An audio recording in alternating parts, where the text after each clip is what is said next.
नमस्कार, आप देख रहे हैं प्रदेश का नंबर 1 और सबसे भरोसेमंद चैनल इंडिया न्यूज हरियाणा। मैं हूं रोहित सावल। हमारे खास कार्यक्रम सामना सवालों का में आपका स्वागत है और आज हमारे तमाम सवाल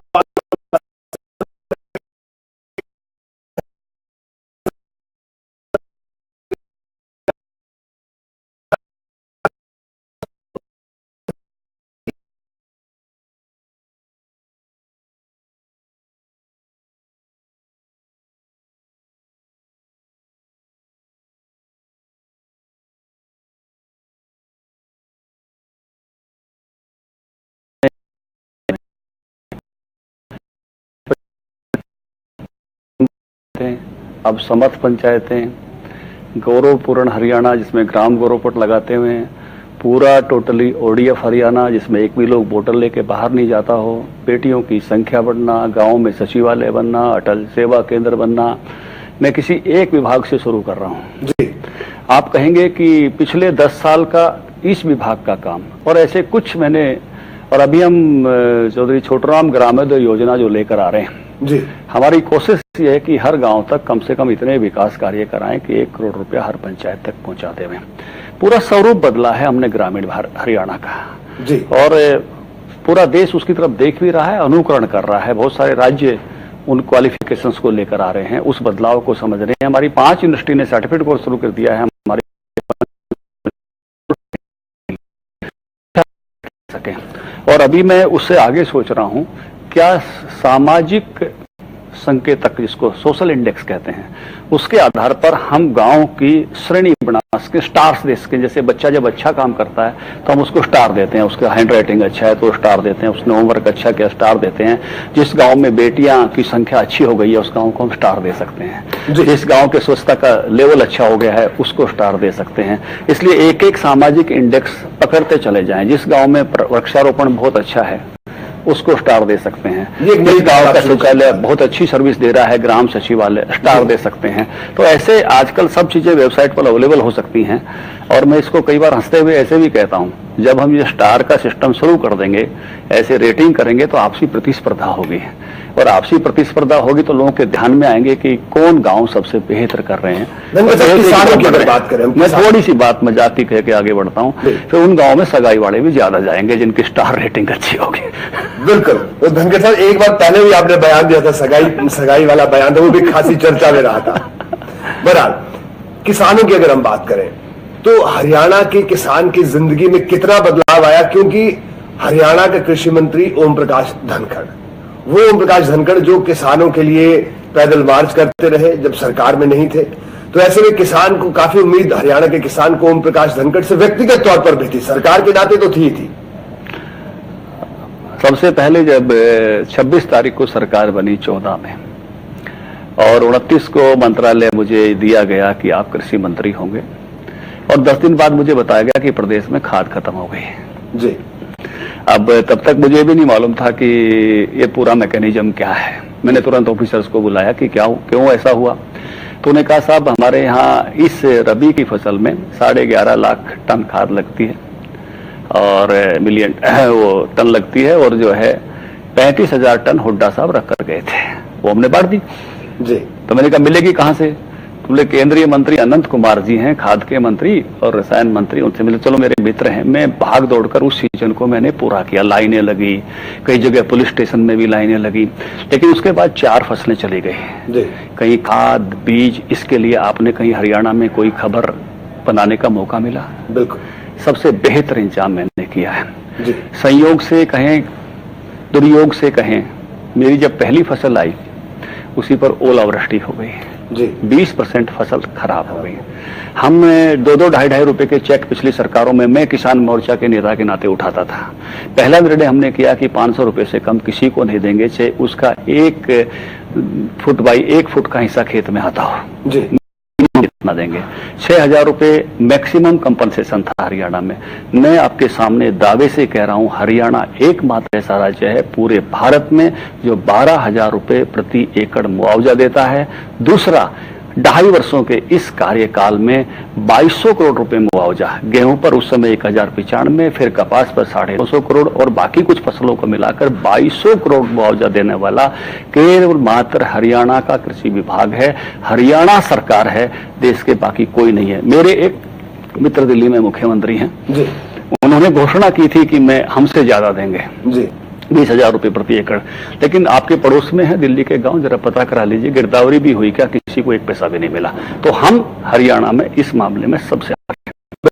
धनखड़ साहब, प्रधानमंत्री फसल बीमा योजना बड़े जोर शोर से लागू हुई हमारे प्रदेश में और आपने उसका एक तरह से ब्रांड एम्बेसडर के तौर पर आप स्टूडियोज में आए, हमारे स्टूडियो में भी आए, आपने उसका खूब प्रचार प्रसार किया, लेकिन विपक्ष लगातार उस योजना पर सवाल उठाता रहा है। क्या क्या वजह आप मानते हैं? देखिए, मेरे मन में एक तकलीफ थी कि 12,000 रुपए कम है, क्योंकि किसानों के बीच में देश भर का काम मुझे करने का मौका मिला। मैंने एक योजना बनाई और मैंने उसको प्रधानमंत्री जी के कार्यालय तक भी जाकर डिस्कस किया और मुझे खुशी है कि जो बात हम सोच रहे थे वो माननीय प्रधानमंत्री जी ने संपूर्ण देश के लिए की और हम पूरी तेजी के साथ उसको लागू करने के लिए आगे बढ़े।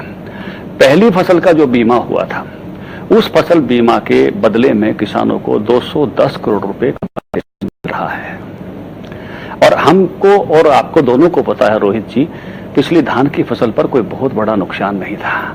मैं इसको ऐसे देखता हूं, अगर कांग्रेस ऐसा प्रोपगंडा नहीं करती, लोकदल ऐसा प्रोपगंडा नहीं करता, तो 210 करोड़ की बजाय 840 करोड़ मिलता। देखिए, ये 25% का है। अगर 75% को और मिलता, 2500 गांव में 1,80,000 किसानों को 210 करोड़ रुपए मिल रहा है, हम पूरे के पूरे जो है इलाके को सुरक्षित कर पाते और अधिक जो है किसानों को जोखिम के बदले में राशि दिलवा पाते।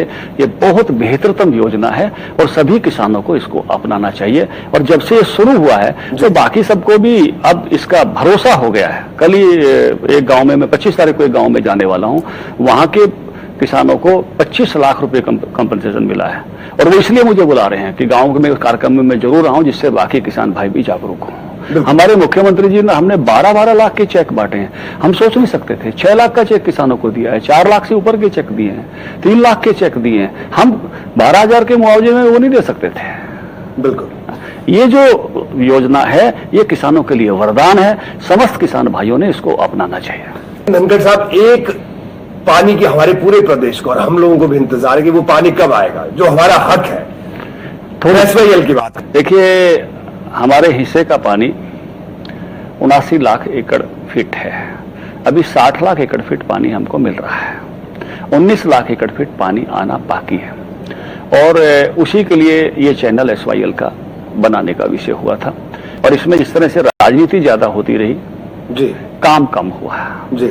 अभी सर्वोच्च न्यायालय पूरी तरह से हमारे पक्ष में है, जो स्वाभाविक रूप से हरियाणा के लिए न्याय है, जरूरी है और मुझे लगता है कि इसका इम्प्लीमेंटेशन सर्वोच्च न्यायालय के माध्यम से ही होगा, उसकी हिदायतों से होगा। वो केंद्र को हिदायत करते हैं, पंजाब सरकार को हिदायत करते हैं, हमको कुछ हिदायत करते हैं। मुझे ऐसा लगता है कि इस विषय पर राजनीति दोनों तरफ बहुत हुई है जी, और राजनीति ने भी इसका नुकसान किया है जी। एक राजनीतिक और पॉलिटिक्स हुई जी, एक राजनीतिक नहर बन गई है एसवाईएल। इसमें से अब राजनीति कम करनी चाहिए और सभी दलों को एक साथ मिलकर जो एक समाधान हमको सर्वोच्च न्यायालय के माध्यम से मिल रहा है, उस सर्वोच्च न्यायालय के माध्यम से होने वाले समाधान के इम्प्लीमेंटेशन की तरफ बढ़ना चाहिए। धनखड़ साहब, कुछ और सवाल, थोड़ा हटकर लीक से हटकर सवाल। 2.5 साल पहले जब चुनाव हुए तो आपने हलफनामा दिया, उस जो हलफनामे में आपने अपनी संपत्ति को डिक्लेयर किया और 2.5 साल सरकार बने हुए हो गए। जो रिकॉर्ड हमारे पास है, जो रिकॉर्ड उपलब्ध है, यानी पब्लिक डोमेन में जो रिकॉर्ड आपने दिए है, वो संपत्ति आज भी उतनी की उतनी है। जबकि अमूमन तो ये कहा जाता है कि जब कोई आदमी मंत्री बन जाता है तो उसके हाथ तो ऐसी जादू की छड़ी लग जाती है कि उसकी संपत्ति तो बढ़ती है और उनके आसपास के लोगों की भी बढ़ जाती है। देखिए, मेरी तो आर्थिक तौर से नुकसान हुआ है जी। नुकसान इस रूप में मैं कह सकता हूं कि मेरी एक दुकान चलती थी जी। मैं एक बैटरी इन्वर्टर की एक डीलरशिप चलाता था चरखी दादरी में, आदित्य पावर और फ्यूल के नाम से। जब से मंत्री बना हूं तो मुझे उसको बंद करना पड़ा है जी। मेरे पिताजी प्रैक्टिस करते थे चरखी दादरी में, वैद्य थे, अच्छे वैद्य थे। अब उनकी भी हमने प्रैक्टिस बंद करवानी पड़ी है, क्योंकि इस अवस्था में उनको अकेले वहां हम नहीं छोड़ सकते, वो भी मेरे साथ रहते हैं। तो आज की तारीख में मेरा निजी व्यवसाय के नाते से कोई व्यवसाय ही नहीं है जी। हाँ, ये है कि मंत्री के नाते से जो वेतन भत्ते मिलते हैं को मैं जितने भी लोग मेरे यहाँ आते हैं करता हूँ, क्योंकि मैं ये मानता हूँ कि 2014 के चुनाव में, जिसको 21वीं सदी कहते हैं, मैंने लोकसभा का चुनाव लड़ा, फिर विधानसभा का चुनाव लड़ा। मेरे पास तो अपने 50,000 रुपए भी नहीं थे जी। लोगों ने, जनता ने, मेरे मित्रों ने, दल ने मुझे चुनाव लड़ाया और एक साथ 2 चुनाव लड़ाए, क्योंकि लोकसभा और विधानसभा में बहुत अंतर नहीं था। और पार्टी ने भी टिकट दिया, विजयी बनाया और मुझे मंत्री पद भी दिया। तो मैं इस बात को ये मानता हूं कि मैं जिनका प्रतिनिधि हूं, उनका मेरे पर भार है और उनकी सेवा निरंतर करते रहना मेरा दायित्व है। इसलिए मेरे चंडीगढ़ के निवास पर हर आने वाले के लिए भोजन और चाय, उसकी निरंतर हम व्यवस्था करते हैं। मैं अपना पूरा वेतन वहां लगाता हूं। हाँ, ये अब ये है कि मंत्री के नाते से जो वेतन भत्ते मिलते हैं, मेरी श्रीमती पीजीटी है, तो वो जो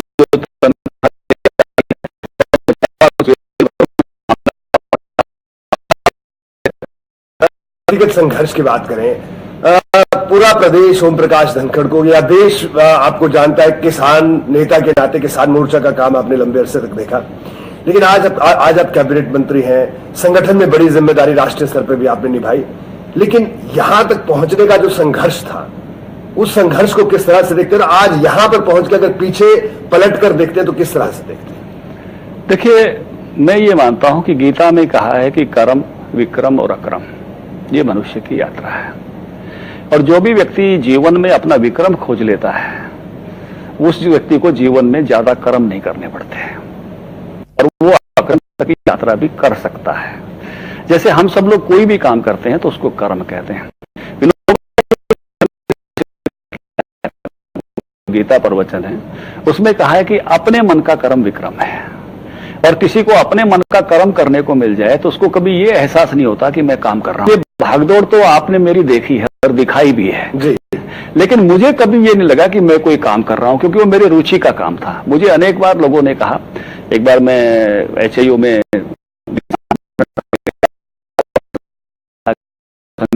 भी संघर्ष नहीं किया, जी। इसलिए आप अपने मन का कर्म करते हो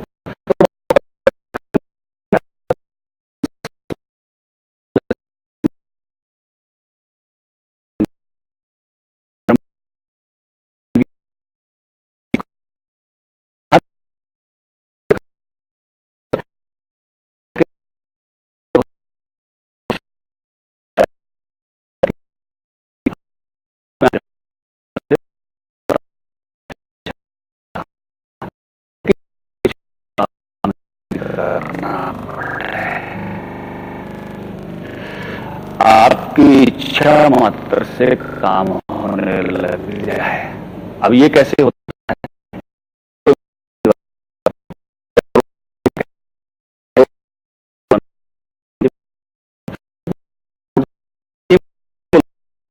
कोई बहुत बड़े संत बन गए जी। और वो आकर प्रवचन करते हैं जी। और वो इस शहर में भी, गुड़गांव में भी अपना एक आश्रम होना चाहिए। शिष्य लोग जाकर कहेंगे कि गुरुदेव कौन से सेक्टर में उचित रहेगा जी। उनको कुछ नहीं करना पड़ेगा। अब इसको समझिए होता कैसे है। मैं इसकी थोड़ी व्याख्या करना चाहूंगा कि ये नई पीढ़ी वाली बात है। जैसे कोई एक मजदूर है और वो एक अच्छा फोन लेना चाहता है और वो 1 साल की बचत करके अच्छा फोन खरीदता है। एक कोई सरकारी कर्मचारी है जिसकी तनख्वाह 60-70 हजार रुपए है, वो भी वही अच्छा फोन लेना चाहता है, वो 1 महीने की तनख्वाह में ले लेता है। एक कोई और उससे ऊपर का व्यापारी है जिसकी रोजाना की आमदनी लाख रुपए है, वो 1 दिन की आमदनी में लेता है। एक का 1 साल लगा, एक का 1 महीना लगा, एक का 1 दिन लगा, और कोई और ऊपर आ गया है और वो किसी ऐसी स्टेज पर है कि उसकी कहने मात्र से ही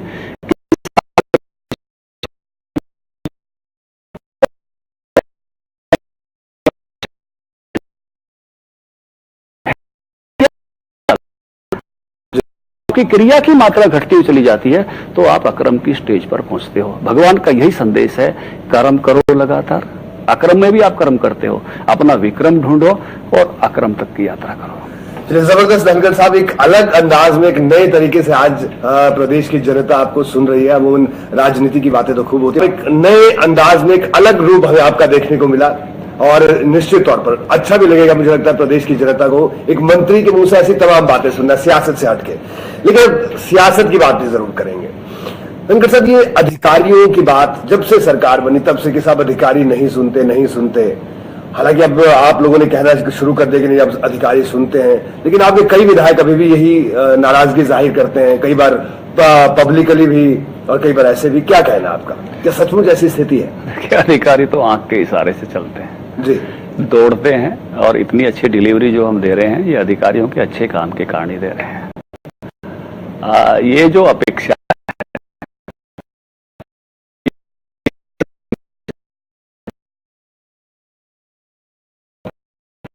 ऐसी अपेक्षा करते थे साहब, एक बार डीसी और एसपी को बता दीजिए कि वो सब हमसे ही सुनेंगे जी।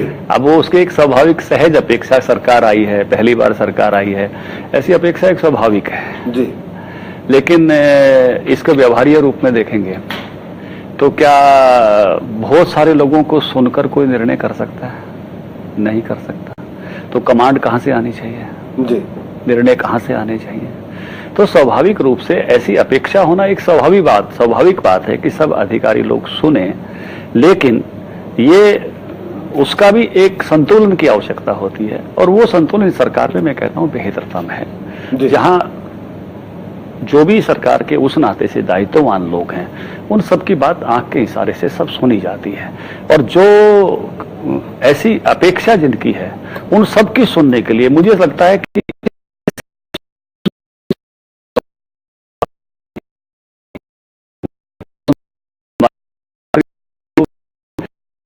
भी खूब सुनते हैं। इसलिए मुझे नहीं लगता कि इस प्रकार की कोई भी कठिनाई है। जो ये निराधार एक तरह से ये विषय है, बहुत बेहतरतम संतुलन के साथ आगे बढ़ रहे हैं। जी धनखड़ साहब, एक बात लगातार, क्योंकि अब 2.5 साल हो गए आपके तमाम, आपकी सरकार, आपके मंत्री भी यही कहते रहे हैं कि सब अभी तो गड्ढे भर रहे हैं, तो गड्ढे भर चुके हैं अब या अभी भी बाकी है? देखिए, निश्चित रूप से जहां से शुरू हुए थे, किन कठिनाइयों में से हम शुरू हुए थे ये आपको ध्यान में है। मैंने शुरुआत ही खाद से की, तो गड्ढा थाक नहीं था। बिल्कुल ऐसे अनेक चीजें पिछली सरकार के एजेंडे में, हमारी सरकार के एजेंडे में फर्क है। पिछली सरकार का एजेंडा था दामादों को खुश करना।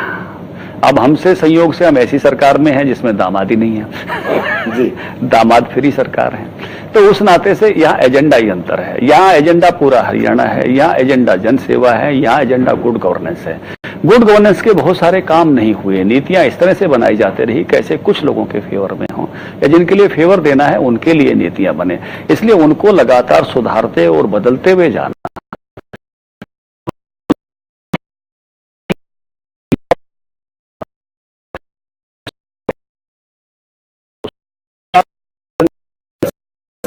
सवाल आपसे कर रहे हैं, क्या लगता है, क्योंकि आपके संगठन का जो स्वरूप है, यहाँ पर अनुशासन, बातचीत किस मंच पर रखनी है, किस फोरम पर रखनी है, इन सब बातों का बहुत ख्याल रखा जाता है।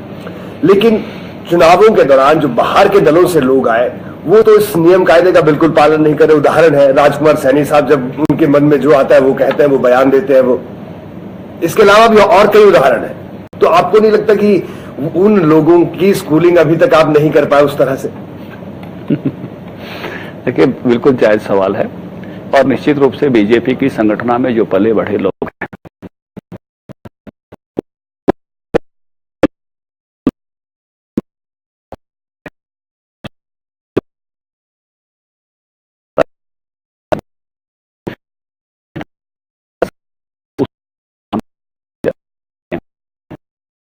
पार्टी का एक मूल कोर्स है। इसको आप तुलना करनी हो तो आप ये कर सकते हो एक तरह से कि कुछ दल समसामयिक बन जाते हैं और बाद में उनमें वो अनुशासन दिखाई नहीं देता, अपनी अपनी भाषा बोलते लगते हैं। लेकिन भारतीय जनता पार्टी या जनसंघ की यात्रा 52 से शुरू हुई है जी, और एक दल के रूप में लगातार काम करते हुए है, जो बिल्कुल एक शुरुआती तौर पर रिप्रेजेंटेशन के माध्यम के कारण से, मतलब केवल आना चाहता था कि कुछ रिप्रेजेंटेटिव हमारे हों, जिसके ये सपने नहीं थे कि हम रथ पे किसी दिन शासन करेंगे। राष्ट्रीय स्वयंसेवक संघ की आवाज उठाने वाले कुछ लोग लोकसभा पहुंचे, जो दल यहां से शुरू हुआ आज संपूर्ण भारत को शासन दे रहा है, सबसे बड़े दल के रूप में है। उसकी ताकत यही है जी कि वो एक अनुशासित संगठन है जिसमें गुणों की चर्चा सर्वत्र होती है, और कोई कमी भी है तो उसकी चर्चा यथास्थान, यथा समय, यथा व्यक्ति करने का प्रावधान है जी। और मुझे लगता है कि ऐसे सब लोग जो आते हैं वो एक संगठन का एक सूत्र, जैसे मैंने कहा, यथा व्यक्ति, यथा स्थान, यथा समय। दूसरा सूत्र भी है, लॉन्ग रोप देते हैं समझने के लिए, समय देते हैं, क्योंकि मनुष्य मनुष्य है, लेकिन मनुष्य को आखिरकार उस अनुशासन में ढालना ही पार्टी का दायित्व है। जी धनखड़ साहब, विपक्ष कहता है कि ये बदला बदली की सरकार है। बार बार ये कांग्रेस या पूरे विपक्ष की बात करें, वो ये बात कहते हैं कि आप एक तो खूब तबादले करते रहते हैं, हर महीने ताश के पत्तों की तरह अधिकारियों को फेंटते हैं, लेकिन फिर भी बोला कि चीजें पकड़ में नहीं आ रही है। विपक्ष ये आरोप लगाता है, इस पर क्या कहेंगे आप? देखिए, बदली हमारी सरकार का एक पॉजिटिव एजेंडा है जी। कंप्यूटर से हमने बदलियां की हैं और उसका हमको यश मिल रहा है, इसलिए कोई हमको बदले की सरकार कहे तो कोई दिक्कत नहीं है। हम स्वीकार करते हैं, उसका स्वागत करते हैं कि हाँ, हम अच्छे के लिए सिस्टमेटिक ढंग से और बेहतरी के लिए बदलियां हमने की हैं, और बदली जो सबसे बड़े डिपार्टमेंट थे उनकी बदलियों को हमने एक सिस्टम में ढाला है, उससे सरकार की प्रशंसा हो रही है। जहां तक बदले का विषय है तो कोई व्यक्ति किसी के यहाँ व्यक्तिगत रूप से खिलाफ नहीं है, और इस सरकार की पर्सनैलिटीज में भी आप देख सकते हो। आप एक बार निगाह मारोगे तो शायद कोई मीडिया का व्यक्ति भी ये नहीं कहेगा कि हमको किसी से कोई व्यक्तिगत ईर्ष्या है, द्वेष है। इस सरकार में किसी को नहीं है। जब पिछली सरकार के समय जो सवाल खड़े हुए हैं, उन सवालों का उत्तर खोजना क्या हमारा दायित्व नहीं है? सरकार के समय में जो सवाल खड़े हुए, उन्हीं सवालों के जवाब ढूंढने के लिए जांच कमेटियां हमने नहीं खड़े किए, उनकी सरकार के समय खड़े हुए, मीडिया ने खड़े किए, उस समय के ऑफिसर्स ने खड़े किए जी। हमने वो चीजें कुछ सीबीआई ने कुछ आयोगों को सौंपी हैं, और उनके जब उत्तर आ रहे हैं, जब हमारे सामने ये भी कहा गया, जब सवाल खड़े हुए तो हमने जब विधानसभा में इनको उठाया तो सबने कहा कि जांच करा लीजिए जी। अब जब जांच हो रही है तो कोऑपरेट कीजिए, दूध का दूध, पानी का पानी होने दीजिए। अब उसको आप बदले के रूप में परिभाषित मत कीजिए। ये एक प्रोसेस है जो आपने किए। अभी तो उन्हीं सवालों का उत्तर खोजा जा रहा है जो सवाल आपके जमाने में उस समय खड़े हुए थे। उन सवालों की खोज के लिए जांचें हो रही हैं। उसमें से जो भी निकलेगा, आप अच्छे हैं तो कुंदन की तरह निकलेंगे, आप अगर अच्छे नहीं रहे तो निश्चित रूप से हर किसी व्यक्ति के सामने उसके कर्मों का परिणाम आता है, क्योंकि ये कर्म लोग हैं। धनखड़ जी, आप उन लोगों में से हैं जिन्होंने प्रधानमंत्री नरेंद्र मोदी के साथ बड़े करीब से काम किया है। आज वो देश में प्रधानमंत्री हैं, आप प्रदेश में कैबिनेट मंत्री हैं। कार्यक्रम मोदी जी की नजर सब महकमों पर रहती है, क्योंकि तरह तरह की बातें लोगों में जिज्ञासा का विषय है। लोग जानना चाहते हैं कि नरेंद्र मोदी क्या प्रदेशों में मंत्रालयों पर भी नजर रखते हैं? देखिए, मैं ये मानता हूं कि भारत के प्रधानमंत्री बहुत जागरूक प्रधानमंत्री हैं जी, और निश्चित रूप से देश के संपूर्ण लोगों पर उनकी निगाह है। जो भी शासन में है, शासन उनको अच्छा करना चाहिए। उनकी टीमें गुड गवर्नेंस दे रही हैं, नहीं दे रही हैं। ये बिल्कुल आपने सही कहा कि जब वो हमारे यहाँ प्रभारी थे तो एक लंबे समय तक मुझे उनके साथ काम करने का मौका मिला। गुजरात में भी वो थे तो लगातार हर चुनाव में जाकर, हम तो 2000 से शुरू हुए थे, जो उनका पहला चुनाव था 2007, 2012, 14 में भी मैं गया। फिर उन्होंने मुझे जो एग्री सबमिट किया वहां पर, उसमें भी बड़ी भूमिका निभाने का अवसर दिया। बाद में स्टैच्यू ऑफ यूनिटी जी, जो सरदार पटेल की सबसे ऊंची मूर्ति बनाने का निर्णय हुआ, उसके पूरे देश का लोहा और मिट्टी कलेक्ट करने का दायित्व भी प्रधानमंत्री जी उस समय जब मुख्यमंत्री थे गुजरात के, उन्होंने मुझे ही सौंपा जी। और